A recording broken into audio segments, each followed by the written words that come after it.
Assalamualaikum warahmatullahi wabarakatuh. Apa kabar semua? Selamat datang di Podcast Nice. Hari ini dengan saya Irham.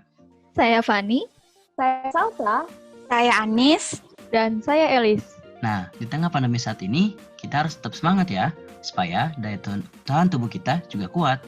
Benar banget Irham, virus corona masih berkeliaran di sekitar kita nih. Jadi jangan lupa untuk selalu memakai masker saat berpergian dan tetap jaga jarak pastinya.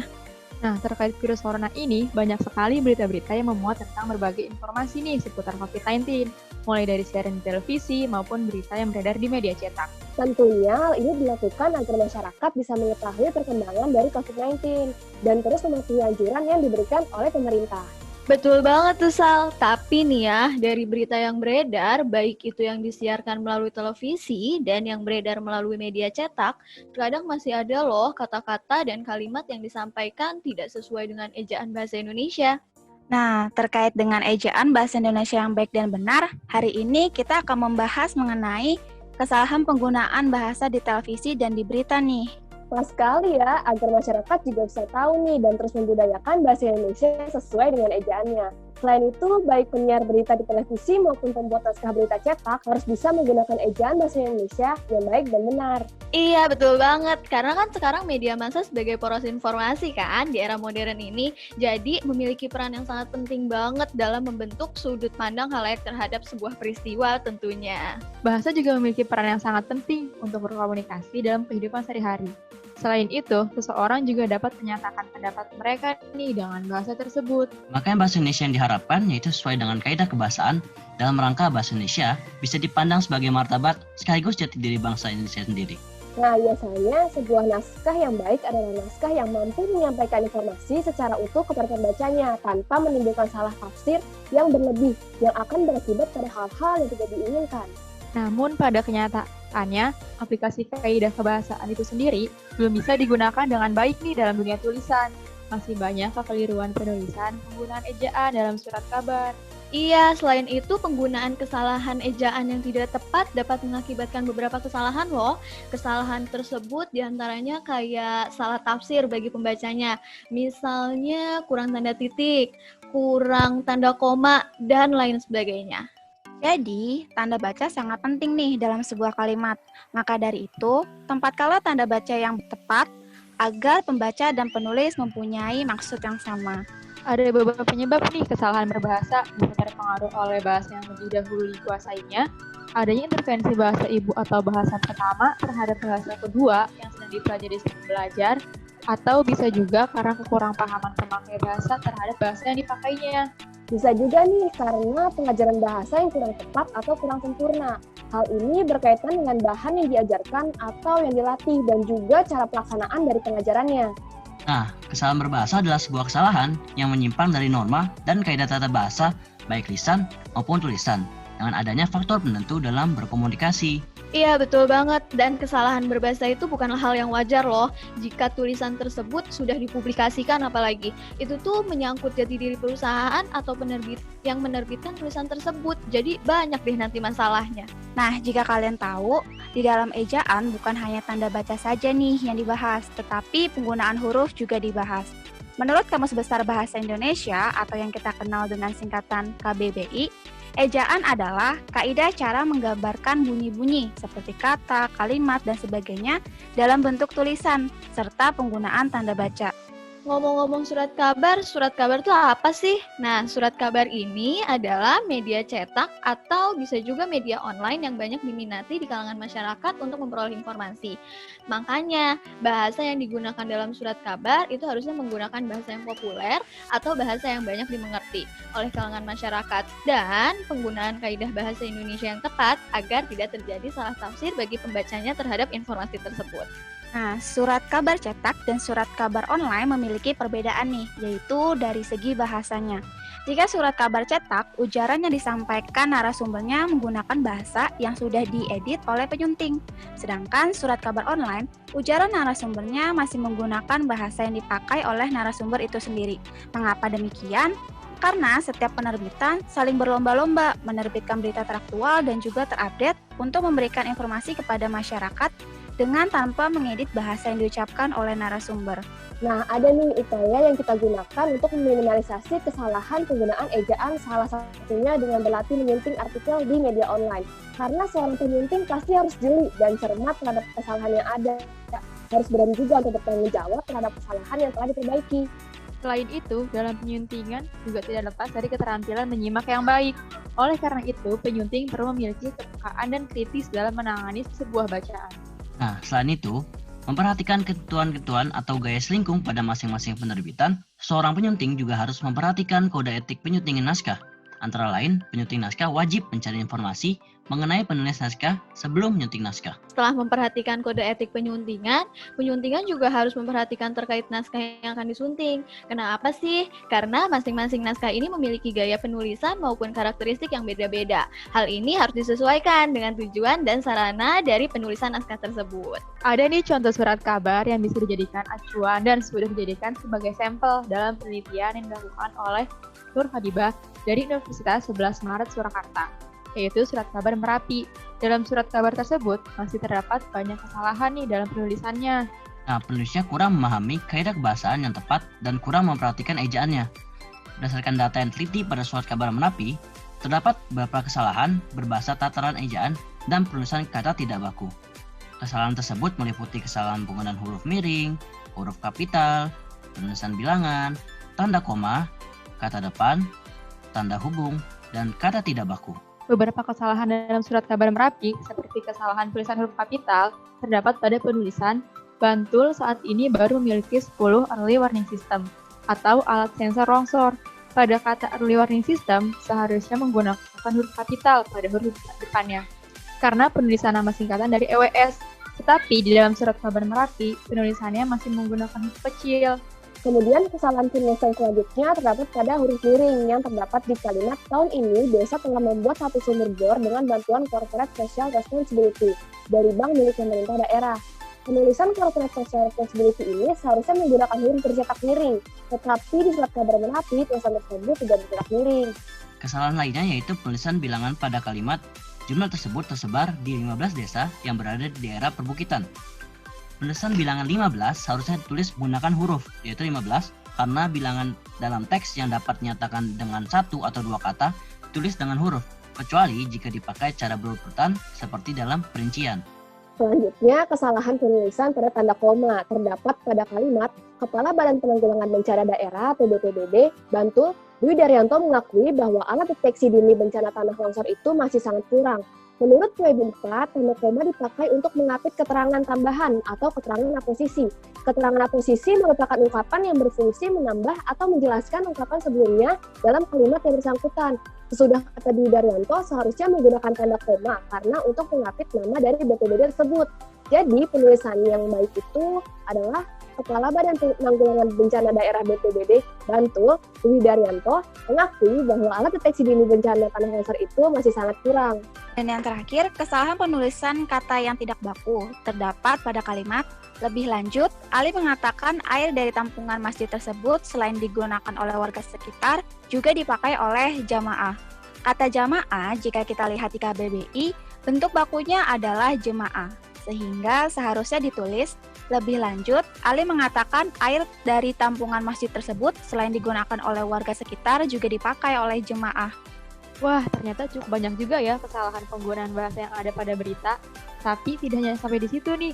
Ternyata terdapat pula kesalahan berbahasa pada saat siaran di televisi. Kesalahan yang biasa terjadi seperti kesalahan fonologi, penjedaan, pelafalan, maupun intonasi. Iya, penting banget penggunaan bahasa yang baik dan benar tidak luput dari perannya televisi sebagai media penyampaian informasi. Acara-acara di televisi sebaiknya memberikan contoh berbahasa yang baik dan benar. Tidak harus selalu baku kok, namun bahasa yang digunakan cukup sesuai dengan konteks tanpa ada campur dialek bahasa daerah dan mudah dipahami oleh pemirsanya. Biasanya kesalahan berbahasa pada tataran fonologi terdapat pada variety show tersebut. Contohnya seringkali menggunakan kata sebenarnya, main, iya, pesen. Kata-kata berikut merupakan contoh kesalahan tutur pada pengucapan fonem yang seharusnya fonem A menjadi fonem E. Fonem sendiri adalah bunyi bahasa yang dapat atau berfungsi untuk membedakan makna. Nah, kesalahan pelafalan fonem yang sudah disebutkan oleh Salsa tadi terjadi karena pembiasaan penggunaan bahasa yang kurang tepat, sehingga penutur pun tidak dapat membedakan mana bahasa baku dan mana bahasa ibu. Ada nih program televisi yang dijadikan contoh dan juga dijadikan sampel penelitian oleh Aida Sumardi dari Universitas Muhammadiyah Jakarta, yaitu program pagi-pagi yang dibuat oleh Net TV. Dari program tersebut masih terdapat banyak kesalahan dalam pelafalan fonem. Berdasarkan artikel ini, ditemukan beberapa kesalahan penggunaan fonem, diantaranya penggunaan fonem AE, fonem EA, fonem IE, serta penggunaan diftong yang tidak dilafalkan sesuai bunyi, fonem AIE dan AUO. Diftong sendiri adalah dua vokal yang diucapkan sekaligus. Gabungan vokal ini disebut diftong apabila menghasilkan satu bunyi saja. Nah, aku punya contoh nih beberapa kesalahan pelafalan yang dilakukan pada fonem A menjadi E. Kayak contohnya kalau kalian nyebut lapar, itu tuh seharusnya lapar. Terus kadang-kadang ini biasa bahasa dialek sih, kayak iye, harusnya iya. Selanjutnya aksesoris. Nah, itu tuh seharusnya aksesoris. Selanjutnya ada pesan. Kalau orang-orang sering pesen Gojek nih, pasti pada nyebutnya pesan. Harusnya pesan. Ada lagi, barang-barang dapur nih, garam. Harusnya kita menyebutnya yaitu adalah garam. Terus sering diucapkan nih kali ini, yaitu sebenarnya. Seharusnya sebenarnya. Lanjut ada matang. Padahal harusnya kita menggunakan kata matang. Dan yang terakhir nih, benar, pasti sering kan kita nyebutin itu.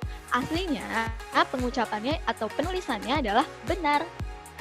Nah, kalau tadi Fanny memberikan contoh fonem AE, kali ini aku bakalan nyebutin beberapa contoh kesalahan pelafalan pada fonem IE. Sering nih terjadi, contohnya itu main. Harusnya itu kita sebutnya main. Kemudian ada lagi nih, Senin. Biasanya kita sering kan nyebut hari itu Senin, padahal seharusnya yang benar itu adalah Senin. Kemudian contoh lainnya adalah lagi yang seharusnya kita sebut sebagai lagi. Kemudian ada business yang seharusnya adalah bisnis, dan yang terakhir ada air, padahal seharusnya bunyi pelafalannya adalah air. Nah, contoh selanjutnya yaitu kesalahan pelafalan yang dilakukan pada diftong AU menjadi O. Kalau, padahal kata seharusnya kalau. Mau, kata seharusnya yaitu mau. Nah, contoh kesalahan pelafalan yang dilakukan pada fonem AI menjadi E, ya contohnya pakai yang seharusnya pakai, dan naik yang seharusnya naik. Nah, kesalahan penggunaan fonem A menjadi E yang tadi aku sebutin, itu tuh sebenarnya dipengaruhi adanya bahasa ibu. Apa sih itu bahasa ibu? Nah, bahasa ibu ini adalah bahasa yang biasa penutur sehari-hari digunakan untuk berkomunikasi kita nih, dari kecil hingga sekarang. Karena tidak dibiasakan menggunakan bahasa yang baik dan benar, maka terjadilah kesalahan bunyi fonem yang seharusnya fonem A menjadi ED. Selanjutnya, dalam kesalahan penggunaan fonem IE, biasanya ditemukan pada kelompok masyarakat yang berasal dari daerah Jakarta, yaitu masyarakat Betawi. Kesalahan penggunaan fonem I ini menjadi dipengaruhi oleh faktor geografis atau letak sebuah wilayah. Karena pembawa acara tersebut telah lama menetap di ibu kota, sehingga bahasa yang digunakan pun terkadang tercampur dengan dialek masyarakat di lingkungan tempat tinggalnya. Pada kesalahan pengguna diftong AU menjadi fonem O, biasanya disebabkan karena pengucapan diftong AU mirip dengan pengucapan fonem O. Jika dituturkan, maka menimbulkan bunyi yang hampir mirip, sehingga terdengar sama. Dan yang terakhir, kesalahan penggunaan diftong AI menjadi fonem E. Kesalahan penggunaan diftong ini dapat disebabkan karena sulitnya pengucapan fonem A dan I yang diucapkan secara bersamaan. Nah, seringkali penutur meleburkan dua fonem menjadi satu fonem, maka akan terdengar menjadi fonem E, dan dapat pula terjadi karena pencampuran dialek. Kesalahan pada fonem, sering pula terjadi kesalahan penggunaan bahasa dalam penjedaan, pelafalan, maupun intonasi. Pada waktu berbicara atau menuturkan sesuatu berupa kalimat, maka arus ujaranya terdapat perhentian, baik perhentian sejenak maupun perhentian total. Perhentian sejenak biasanya disebut juga dengan jeda. Nah, Pelafalan adalah ucapan bunyi-bunyi bahasa. Jadi, ketika membacakan teks berita, artikulasi atau pelafalan harus tepat dan jelas. Fonem-fonem yang dilafalkan juga harus tepat agar tidak menimbulkan salah tafsir. Mempelajari suatu bahasa tidak akan terlepas dari segi pelafalan, karena pelafalan adalah dasar bagi seseorang agar mampu berbicara dengan benar. Begitu juga dalam membacakan teks berita. Nah, kalau tadi Ani sudah jelasin tentang pelafalan, kali ini aku mau jelasin tentang intonasi. Intonasi adalah kerjasama antara nada, tekanan, durasi, dan penghentian-penghentian yang menyertai suatu tutur dari awal sampai penghentian akhir. Landasan intonasi adalah rangkaian nada yang diwarnai oleh tekanan, durasi, penghentian, suara menarik, merata, dan merendah. Intonasi yaitu gabungan antara nada, tempo, dan rima pada waktu kita membaca suatu teks, baik sastra maupun non-sastra. Intonasi itu sendiri juga merupakan lagu kalimat. Dengan intonasi yang tepat dalam membaca, maka pembicaraan akan dapat dipahami. Nah, aku punya nih contoh program televisi yang sudah dijadikan sebagai sampel penelitian yang dilakukan oleh Eva Febriana, Nanang Heriana, dan Ahmad Rabiul Muzamil, yaitu program kabar dalam berita yang dibuat oleh stasiun TVRI Kalimantan Barat. Dalam program tersebut masih terdapat banyak kesalahan dalam penjedaan, pelafalan, maupun intonasi berita. Nah, berikut ini salah satu contoh dari kesalahan penjedaan yang terjadi pada kalimat Wali Kota Pontianak Sutarmiji mengingatkan seluruh RT RW untuk senantiasa meningkatkan kewaspadaannya, terutama terkait persoalan aliran sesat ataupun paham sesat, di mana letak kesalahan penjedaan terjadi karena tidak digunakannya penjedaan pendek antara kata Pontianak dan Sutarmiji. Sehingga bentuk perbaikannya adalah Wali Kota Pontianak Sutarmiji mengingatkan seluruh RT RW untuk senantiasa meningkatkan kewaspadaannya, terutama terkait persoalan aliran sesat ataupun paham sesat. Nah, kalau tadi Anis jelasin tentang kesalahan penjedaan, di sini aku bakal kasih tahu ada kesalahan pelafalan. Nah, di dalam kesalahan pelafalan ini terdapat pada kata izin. Pelafalan salah karena pengubahan lafal huruf yang seharusnya melafalkan dengan posisi ucap huruf Z, tetapi dilafalkan dengan posisi ucap huruf J. Nah, tadi Anis sama Salsa udah nyebutin tuh. Anis tadi nyebutin kesalahan pada penjedaan dan Salsa pada kesalahan pelafalan.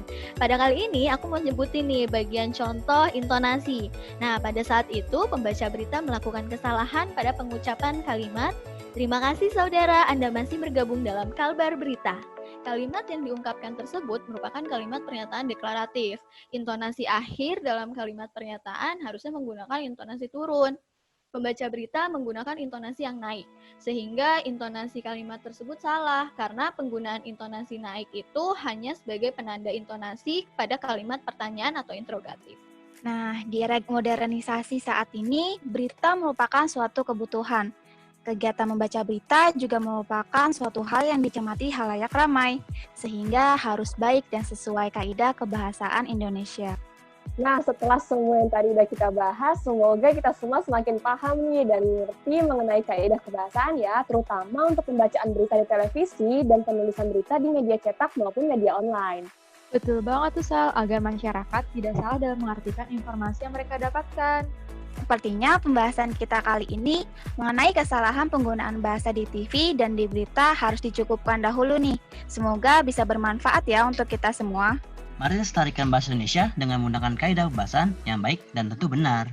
Agar kita terhindar dari kabar yang menyesatkan dan sampai jumpa di lain kesempatan. Wassalamualaikum warahmatullahi wabarakatuh.